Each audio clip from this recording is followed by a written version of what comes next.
روک پاتا ہے گمان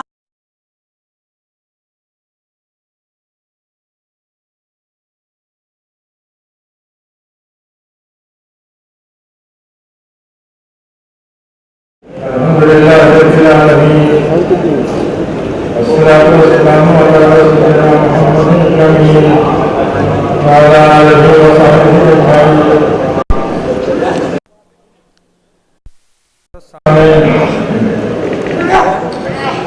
نبی صلی اللہ علیہ وسلم کا ارشاد ہے الا کلکم راعٍ وکلکم مسئول عن رعیتہ. یہ صحیح مسلم کی ایک لمبی حدیث ہے. اس کا ترجمہ اس طرح ہے: سن لو تم سب ذمہ دار ہو اور تم سب سے سوال ہوگا ان سب لوگوں کے بارے میں جن کا وہ ذمہ دار ہے. لوگوں کا جو امیر ہو وہ ان کا ذمہ دار ہوگا اور وہ جن کا ذمہ دار ہوگا ان کے بارے میں جواب دہ ہوگا. ہر آدمی اپنے گھر والوں کا ذمہ دار ہے اور وہ ان کے سلسلے میں جواب دہ ہوگا. ہر عورت اپنے خاوند کے گھر اور اس کی اولاد کی ذمہ دار ہے اور ان کے سلسلے میں وہ جواب دہ ہوگی. ہر غلام اپنے آقا کے مال و منال کا ذمہ دار ہے اور وہ اس کے بارے میں جواب دہ ہوگا. سن لو تم میں سے ہر ایک ذمہ دار ہے اور ہر ایک جواب دہ ہوگا ان سب لوگوں کے بارے میں جن کا وہ ذمہ دار ہے. یہ حدیث بتاتی ہے کہ زندگی نام ہے ذمہ داریوں کا. ذمہ داریوں کا کوئی زندگی ایسی نہیں ہے جو ذمہ داریوں سے آزاد ہو.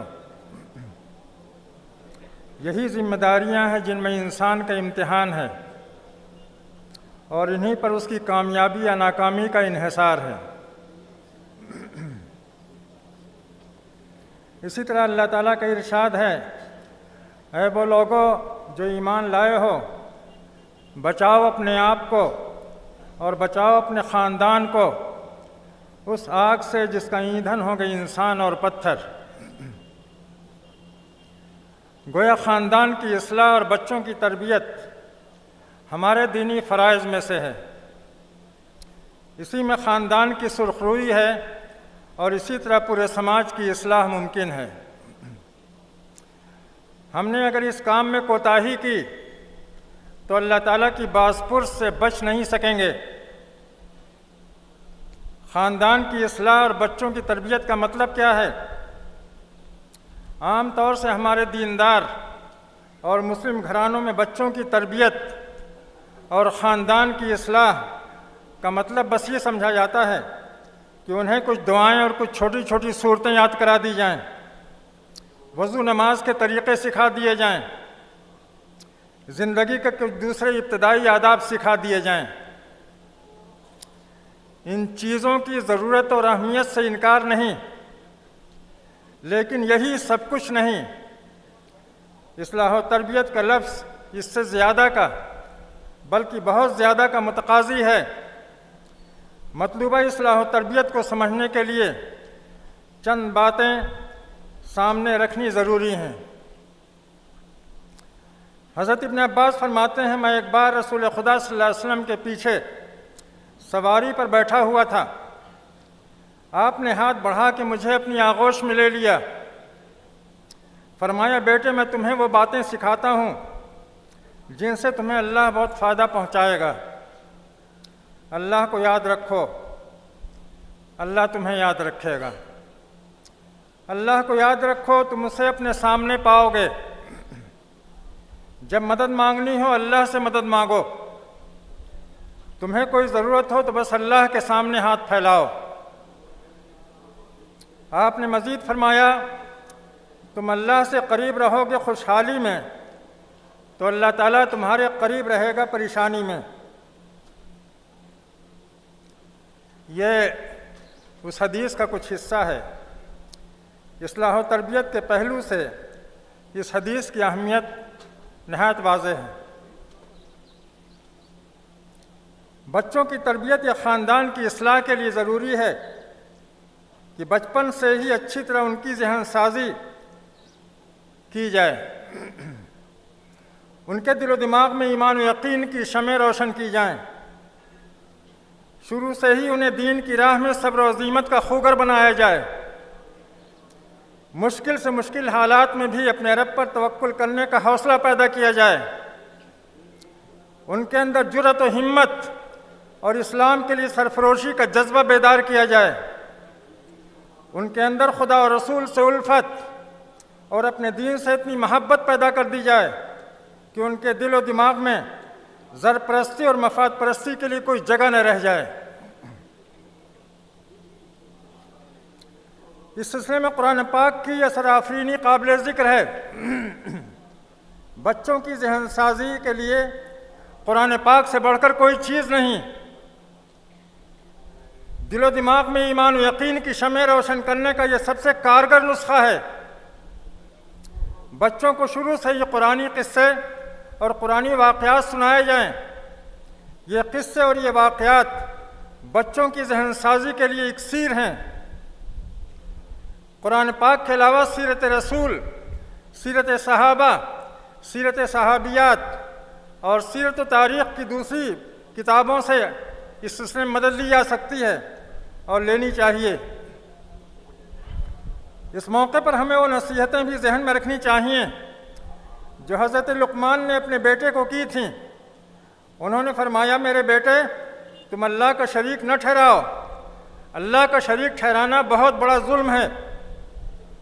میرے بیٹے اگر رائی کے دانے کے برابر بھی کوئی چیز ہو اور وہ کسی چٹان میں ہو یا آسمانوں میں ہو یا زمین میں ہو تو اللہ تعالیٰ اسے لا حاضر کرے گا۔ بے شک اللہ ہر چیز کی خبر رکھنے والا ہے۔ میرے بیٹے نماز کا اہتمام کرو، بھلائیوں کا حکم دو، برائیوں سے روکو اور اس راہ میں جو تکلیف پہنچے اس پر صبر کرو۔ لوگوں کے لیے اپنے گال نہ پھلاؤ اور زمین میں اکڑ کے نہ چلو۔ اللہ تعالیٰ پسند نہیں کرتا اٹھلانے والے اور فخر کرنے والے کو۔ اپنی چال چلن صحیح رکھو اور آواز اونچی نہ کرو، بے شک سب سے ناگوار آواز گدھوں کی آواز ہوتی ہے۔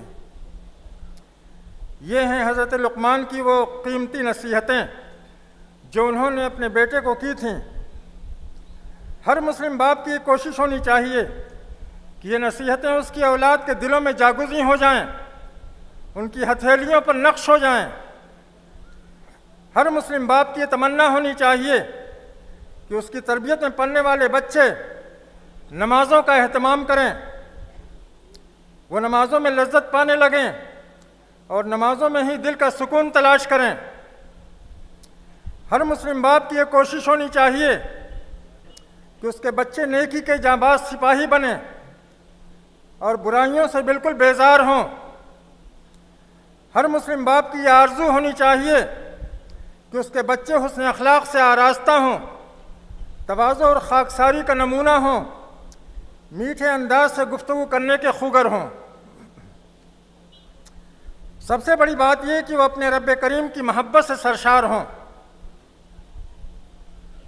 تصور کیجئے اگر ہمارے بچوں اور بچیوں کی زندگیاں ان اعلیٰ صفات سے آراستہ ہوں تو ہمارے خاندان کتنے خوبصورت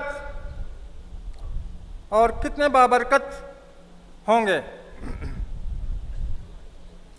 رسول خدا صلی اللہ علیہ وسلم کے زمانے میں جو خاندان تیار ہوئے تھے وہ انہی اعلیٰ صفات سے آراستہ تھے۔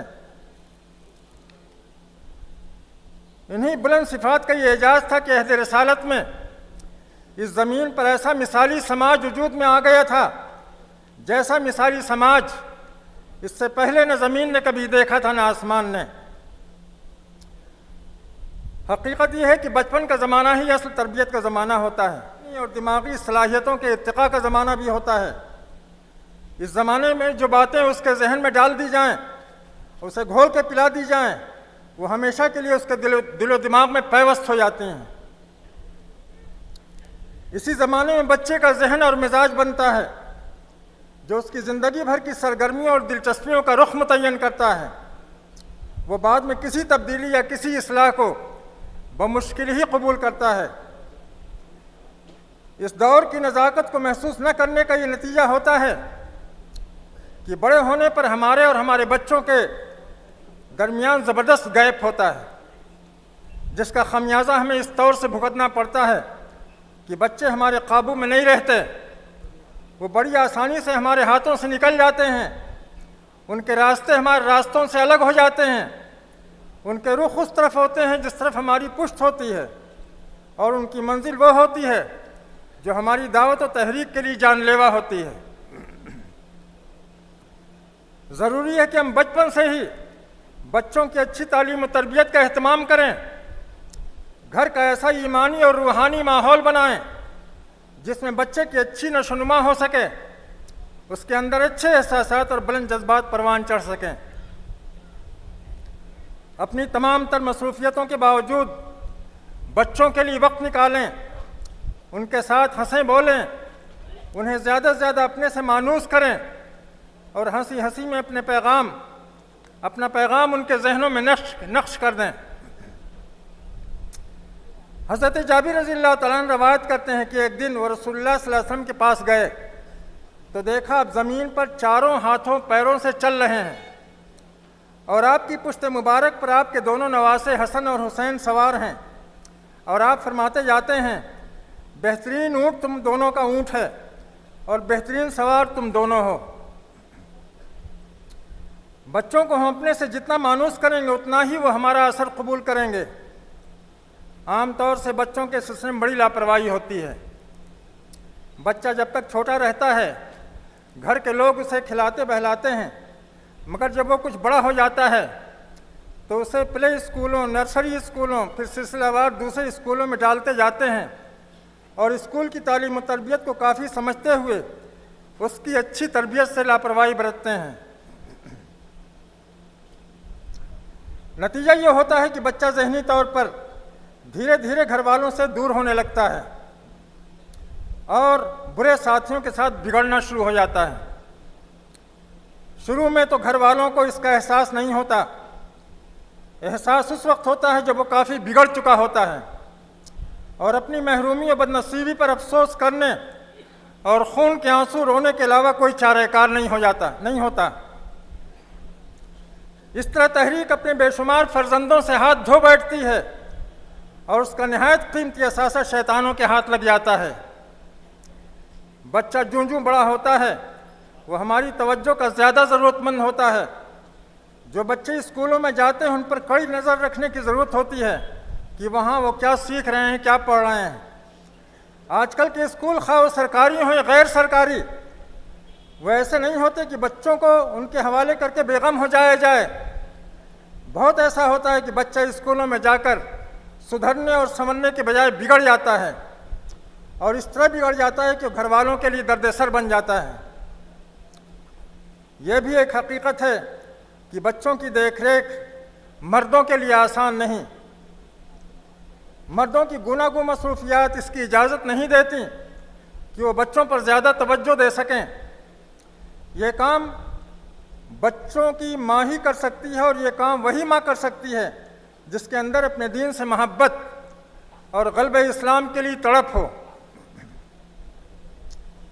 گویا تحریک اسلامی کی کامیابی منحصر ہے بچوں کی اچھی تربیت پر، اور بچوں کی اچھی تربیت منحصر ہے اچھی اور تربیت یافتہ ماؤں پر۔ یہیں سے یہ بات ضروری ہو جاتی ہے کہ تحریک اسلامی کو گھروں سے باہر نہ رکھا جائے، اسے گھروں میں داخل کیا جائے اور گھروں کے اندر اس کے قدم جمانے کی کوشش کی جائے۔ معزز سامعین، یہ کوئی اچھی بات نہیں ہے کہ ہمارے گھروں میں یہ تحریک اجنبی بنی ہوئی ہے۔ ہمارے گھروں کی خواتین عام طور سے نہیں جانتی کہ تحریک اسلامی کیا ہے، تحریک اسلامی کا پیغام کیا ہے، وہ زندگیوں میں کیا انقلاب اور کیا تبدیلیاں رونما کرنا چاہتی ہے۔ ہم نے عام طور سے اپنی خواتین کو اپنی زندگی کے نصب العین سے متعارف نہیں کرایا، ہم نے انہیں اپنا ہمنوا اور ہم سفر نہیں بنایا۔ حالانکہ کوئی تحریک خانہ نشین عورتوں کو ساتھ لیے بغیر نہ کبھی کامیاب ہوئی ہے اور نہ کامیاب ہو سکتی ہے۔ جب خواتین تحریک کے ساتھ ہوتی ہیں تبھی ان کی گود میں پلنے والے بچے بھی تحریک کے ساتھ ہوتے ہیں۔ ایک باشعور تحریکی خاتون جس کے سینے میں تحریکی جذبات کی لہریں اٹھ رہی ہوتی ہیں اور جس کے دل میں غلبہ اسلام کی تمنائیں موزن ہوتی ہیں، وہ اپنے دودھ کے ساتھ ہی بچوں کے خون میں تحریک کی بجلیاں دوڑا دیتی ہے۔ اس طرح اول روز سے ہی ان کی نشو و نما تحریکی عزائم اور تحریکی ولولوں کے ساتھ ہوتی ہے۔ لیکن اگر خواتین تحریک کے ساتھ نہ ہوں تو بچوں کی تربیت اور ان کی ذہن سازی مردوں کے بس کا روگ نہیں۔ ان کی ذہن سازی ایک اچھی دردمند ماں ہی کر سکتی ہے۔ رسول خدا صلی اللہ علیہ وسلم کے زمانے میں دعوت اسلامی نے جو اتنی شاندار کامیابی حاصل کی، اس کا ایک راز یہ بھی تھا کہ وہ مردوں اور عورتوں سب کے دلوں کی دھڑکن اور سب کی روحوں کا پیارا نغمہ بن گئی تھی۔ عورتیں اپنے شیرخوار بچوں کو جو لوریاں دیتی تھیں، ان لوریوں میں غلبہ اسلام کی تمنائیں مچلتی تھیں۔ حضرت عمر فاروق کے زمانے میں قادسیہ کے مقام پر ایرانی فوجوں سے مسلم افواج کی جنگ ہوئی۔ جنگ شروع ہونے سے پہلے مشہور صحابیہ حضرت خنسا نے خود اپنے ہاتھوں سے اپنے 4 بیٹوں کے سروں سے کفن باندھا اور فرمایا، میرے جگر کے ٹکڑوں، ہم نے اسی دن کے لیے تمہیں پالا تھا، اسی دن کے لیے تمہیں اپنا دودھ پلایا تھا۔ جاؤ دشمنان اسلام سے جنگ کرو، اپنے خون سے اسلام کی کھیتی کو سیراب کرو، انشاءاللہ اب ہماری ملاقات جنت میں ہوگی۔ اللہ اللہ، یہ کیسی خواتین تھیں اور کیا ان کا ایمان تھا! یہ وہ ایمان تھا جو آسمانوں سے بھی زیادہ بلند، سمندروں سے بھی زیادہ گہرا، ماہ و خورشید سے بھی زیادہ روشن اور تابناک تھا۔ سچ ہے، ستارے جس کی گرد راہ ہوں وہ کار ماتوں ہے، ستارے جس کی گرد راہ ہوں وہ کار ماتوں ہے۔ آج بھارت کی تحریک اسلامی کو بھی ایسی ہی باشعور اور حوصلہ مند ماؤں کی ضرورت ہے۔ جب تک اس طرح کی باشعور اور حوصلہ مند مائیں ہماری صفوں میں نہیں ہوں گی، ہمیں پرعزم اور سرگرم نوجوانوں کی ٹیمیں میسر نہیں آ سکتیں جو تحریک اسلامی کے لیے ریڑھ کی ہڈی کی حیثیت رکھتی ہیں۔ سلطان صلاح الدین ایوبی کی بات بڑی اہم ہے، تم ہمیں اچھی مائیں دو، ہم تمہیں اچھے سپاہی فراہم کریں گے۔ یہ اچھی باشعور اور حوصلہ مند مائیں ہمیں کیوں کر مل سکتی ہیں، اس پر غور کرنے کی ضرورت ہے۔ حضرت خنسا یا ان جیسی دوسری حوصلہ مند مائیں ظاہر کہیں باہر سے نہیں آئی تھیں، وہ سب اپنے ماحول کی ہی پیداوار تھیں۔ ماحول جتنا بلند، جتنا پاکیزہ اور روح پرور ہوگا، اتنی اچھی اور بلند کوالٹی کو جنم دے گا۔ ایک اچھا ماحول اور ایک مثالی خاندان کیسا ہوتا ہے؟ اللہ تعالیٰ نے قرآن پاک میں حضرت زکریا کے خاندان کی تعریف کرتے ہوئے فرمایا، انہم کانوا یسارعون فی الخیرات ویدعوننا رغبا ورہبا وکانوا لنا خاشعین۔ یہ سارے لوگ نیکیوں کی طرف دوڑتے تھے، وہ ہم ہی کو پکارتے تھے، ہم ہی سے لو لگاتے تھے، ہم ہی سے ڈرتے تھے، وہ ہمارے لیے خشوع سے لبریز رہتے تھے۔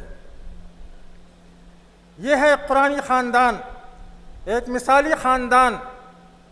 ہمارے ہر رفیق کی تمنا ہونی چاہیے کہ اس کا خاندان ایسا ہی قرآنی اور مثالی خاندان ہو۔ ایسے خاندان پر اللہ تعالیٰ کی بے حساب رحمتیں ہوتی ہیں، ایسے خاندان کی کوئی دعا اور کوئی تمنا رد نہیں ہوتی۔ اللہ کے رسول صلی اللہ علیہ وسلم نے اپنے عہد مبارک میں ایسے ہی خاندان آباد کیے تھے۔ اس وقت ایسے خاندانوں کی کمی نہیں تھی۔ صحابہ اکرام کے تمام خاندان چاند تاروں کے خاندان تھے، جن کی روشنی اور چاندنی سے تھوڑے ہی عرصے میں سارا عالم جگمگا اٹھا۔ ان خاندانوں کی بھی قرآن پاک میں جگہ جگہ تعریف کی گئی ہے، فردن فردن نہیں بلکہ اجتماعی طور پر کی گئی ہے۔ ظاہر ہے جہاں چاند تاروں کے بہت سے جھرمٹ اور بے شمار کہکشائیں ہوں، وہاں ایک ایک کی تعریف کیوں کر ممکن ہے۔ تحریک اسلامی اگر اس دور پرآشوب میں اسی مقصد عظیم کو لے کر اٹھی ہے تو اسے بھی وہی مثالی خاندان، وہی چاند تاروں کے خاندان بسانے ہوں گے۔ ضروری ہے کہ ہم اپنے بچوں اور نوجوانوں کو نیکیوں کی طرف دوڑنے کا خوگر بنائیں، ان کے سینوں میں حب الہی اور خشیت الہی کی انگیٹھیاں دہکا دیں۔ خاندان کی اصلاح کا ایک بنیادی عنصر یہ بھی ہے کہ ہمارے اندر اخوت و محبت ہو، ایک دوسرے کے لیے ایثار اور خیرخواہی ہو، پورے گھر کا ماحول الفت و محبت کی خوشبو میں بسا ہوا ہو۔ اہل خاندان کی اس طرح تربیت کی جائے کہ وہ ہر مسلمان کے لیے بلکہ ہر انسان کے لیے محبت کا پیکر ہوں۔ رسول خدا صلی اللہ علیہ وسلم کی عالی ظرفی کا یہی عالم تھا اور یہی کیفیت آپ کے جانثاروں کی بھی تھی، جس نے انہیں ایک جان دو قالب بنا دیا تھا اور جس کی ستائش رب کائنات نے اپنی عظیم کتاب میں کی ہے، بار بار کی ہے۔ ہمارے خاندانوں میں اس پیغام اخوت کو عام کرنے کی ضرورت ہے، کیونکہ ہمارے یہاں اس کی بڑی کمی ہے۔ کہنے کو تو ہم سب تحریک اسلامی سے وابستہ ہیں، لیکن ستم یہ ہے کہ وابستگی صرف تحریک سے ہے، اہل تحریک سے نہیں ہے۔ ہم سب تحریک اسلامی سے وابستہ ہیں، مگر یہ وابستگی ایسی ہے جس کے ہوتے ہوئے بھی ہم اپنے آپ کو تنہا محسوس کرتے ہیں۔ ہم یہ نہیں محسوس کرتے کہ ہم کسی بڑے کارواں کے ساتھ ہیں اور تمام اہل کارواں کی دعائیں اور محبتیں، ان کی ہمدردیاں اور دل سوزیاں ہمارے ساتھ ہیں۔ معزز سامعین، آپس کی ان دوریوں اور بیگانیوں کے ساتھ تحریکیں نہیں چلا کرتیں۔ تحریکیں آگے اس وقت بڑھتی ہیں جب تحریک کے فرزندوں میں اپنائیت ہوتی ہے، وہ آپس میں ایک دوسرے کے ہمدرد و غمگسار ہوتے ہیں، وہ صحیح معنوں میں سیسا پلائی ہوئی دیوار ہوتے ہیں، ان کے تعلقات میں شیرینی اور چاشنی ہوتی ہے، محبت اور گرمجوشی ہوتی ہے۔ افسوس کی جو چیز ہمارے دلوں کو جوڑ سکتی تھی وہ درمیان سے غائب ہے۔ آج ہم اللہ کے لیے محبت اور اللہ کے لیے نفرت کی لذت سے بیگانہ ہو گئے۔ آج ہم اللہ کے لیے محبت اور اللہ کے لیے نفرت کی لذت سے بیگانہ ہو گئے۔ آج ہمارے مفادات اور تحریک اسلامی کے مفادات میں ہم آہنگی نہیں رہی۔ اسی کا نتیجہ ہے کہ آج ہمارا کوئی امتیاز نہیں رہا، آج ہمارے اندر کوئی کشش نہیں رہی، نہ اپنوں کے لیے کوئی کشش رہی، نہ پرائیوں کے لیے کوئی کشش رہی۔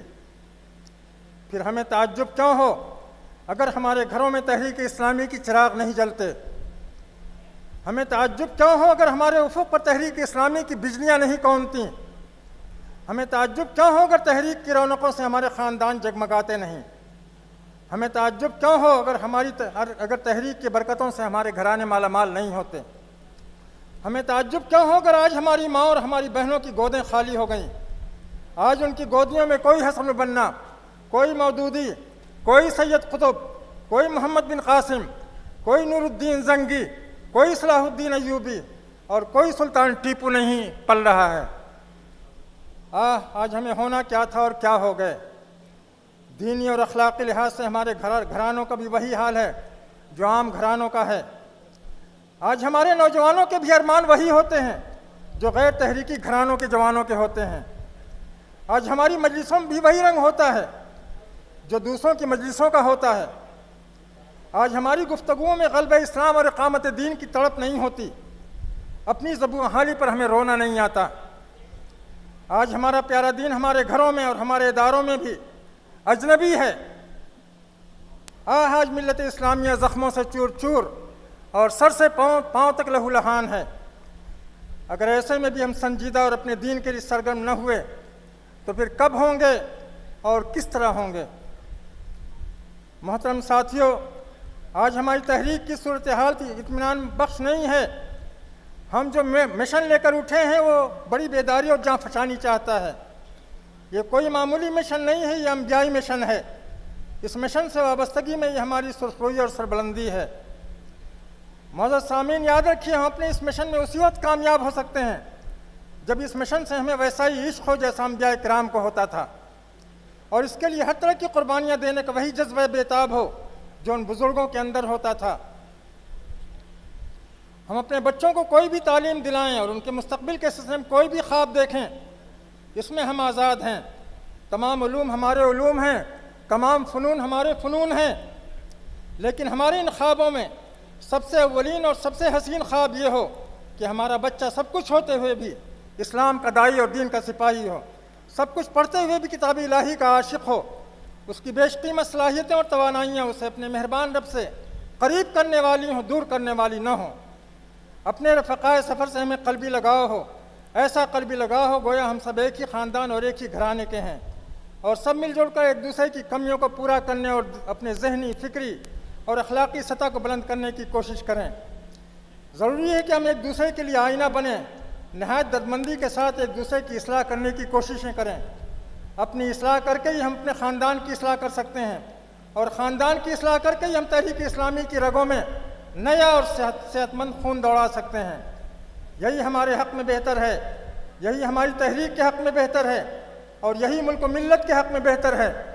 رب کریم ہمارے دلوں میں اپنی اور اپنے پیارے رسول کی محبت کی چنگاریاں چمکا دے، ہمارے سینوں کو نیک بلبلوں سے معمور کر دے، ہمارے حوصلوں کو ہمدوش ثریا کر دے، اور ہمیں ہر قدم پر اپنی توفیق خاص سے بہرامند فرما۔ میں بلبل نالا ہوں ملت کے گلستاں کا، میں بلبل نالا ہوں ملت کے گلستاں کا، تاثیر کا سائل ہوں محتاج کو داتا دے۔ وآخر دعوانا الحمدللہ رب العالمین۔